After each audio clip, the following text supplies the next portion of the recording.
In this video, we are going to discuss in detail the measurement of single electrode potential.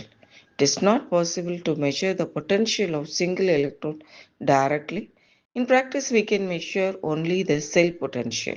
What is cell potential?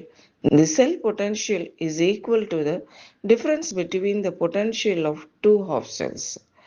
Therefore, if the potential of one half cell is already known, the potential of the other half cell can be determined from the measured cell potential.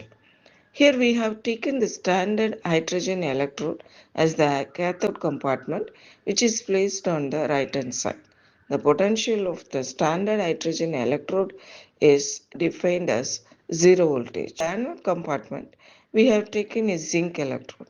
These two electrodes are connected through an external circuit which includes a digital voltmeter.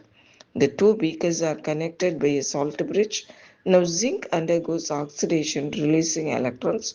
These electrons flow through the external circuit to the cathode compartment. Therefore, the H plus ions present in the solution gain these electrons and undergo reduction to produce hydrogen gas.